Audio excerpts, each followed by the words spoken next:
Churros are a Mexican street food classic, and I know a lot of us aren't going to be able to travel anytime soon, so I thought I'd bring that street food right into your kitchen.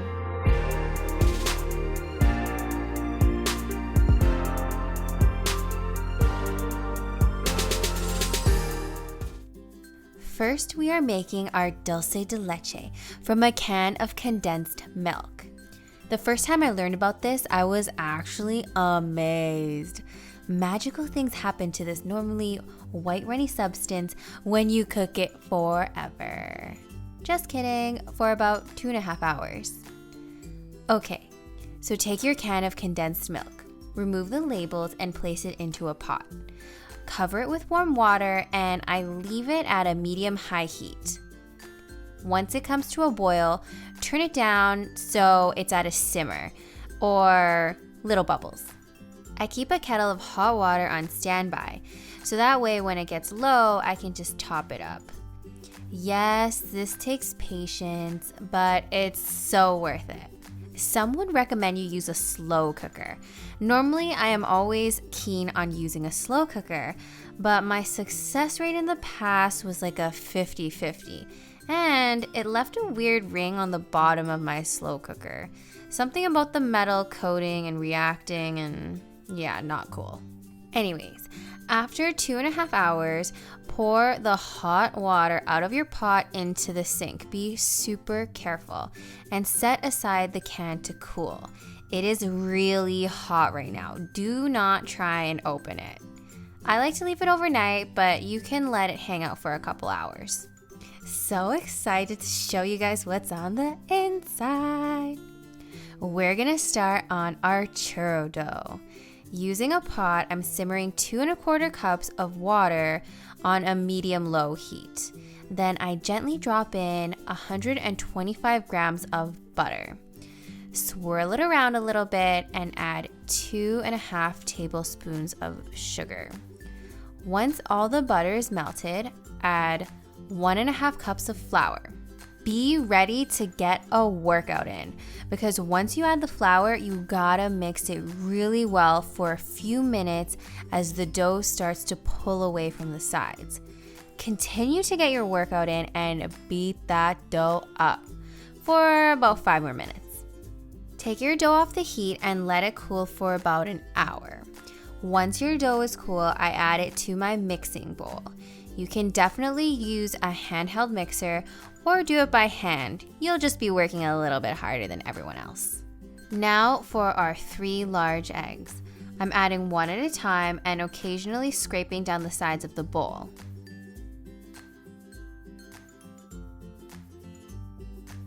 Finally, I add a teaspoon of vanilla. I actually use Mexican vanilla for our Mexican churros. Time to fill our piping bag. You can buy individual bags at Bulk Barn or order a bunch on Amazon. I cut a small hole for our piping tip. I'm using a number 1M piping tip, but you can use any piping tip you like, as long as it's not too small. Unless you like skinny churros.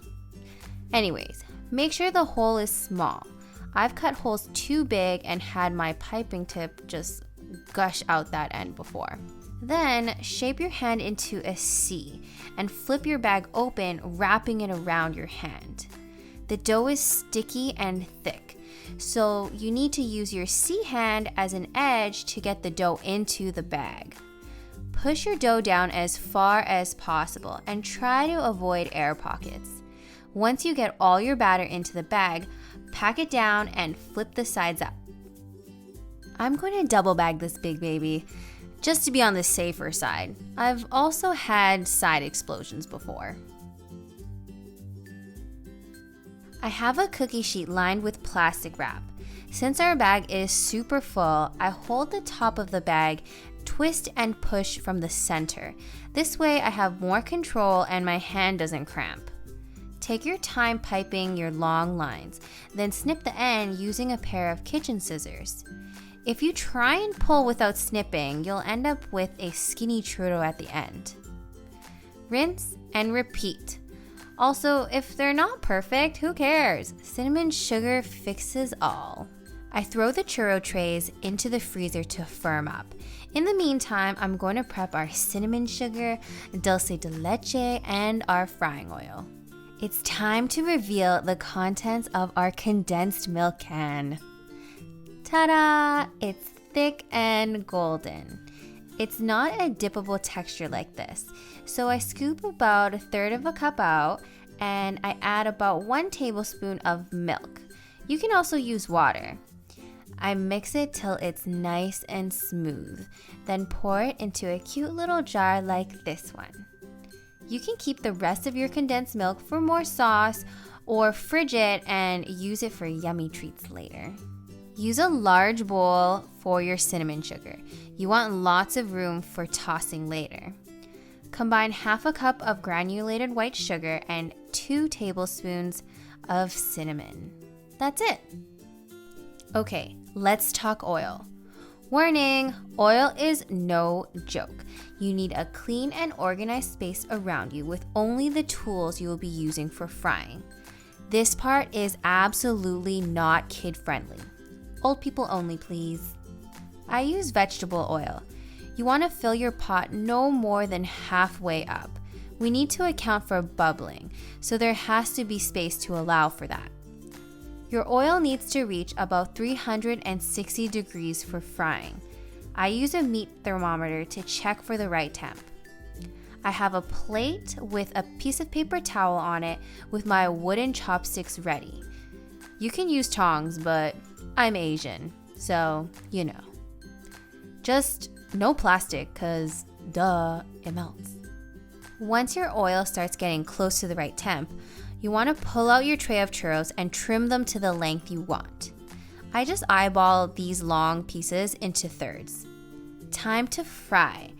Gently lower your sticks into the oil. Be sure not to overcrowd. No one likes to be in a hot tub with too many people. My pot fits about 6 comfortably.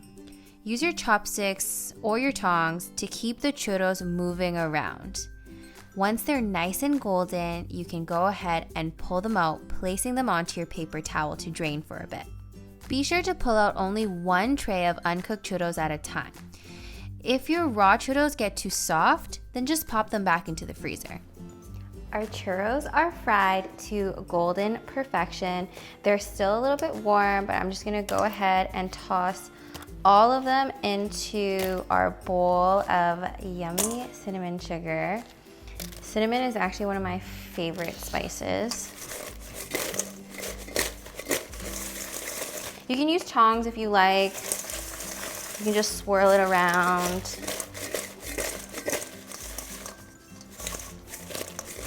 There's still a little bit of oil on the outside of the churro, so it's picking up the cinnamon sugar really nicely. All right, I think we're ready for plating. Ooh, I can feel them. Super crispy on the outside, still nice and warm to the touch. They are looking so beautiful. How finicky am I gonna be with this presentation before I just want a bite?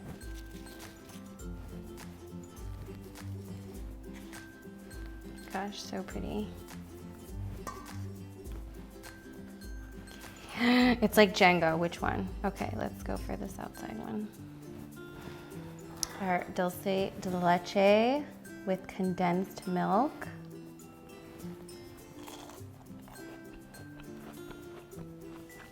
Oh my gosh, super crispy.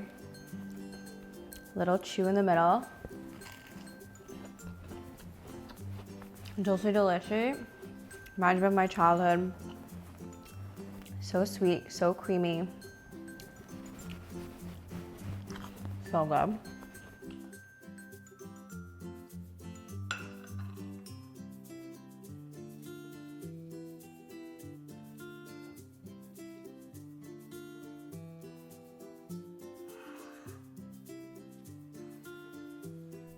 Don't forget to like, comment, subscribe, and eat cake. I am the Bake Boss.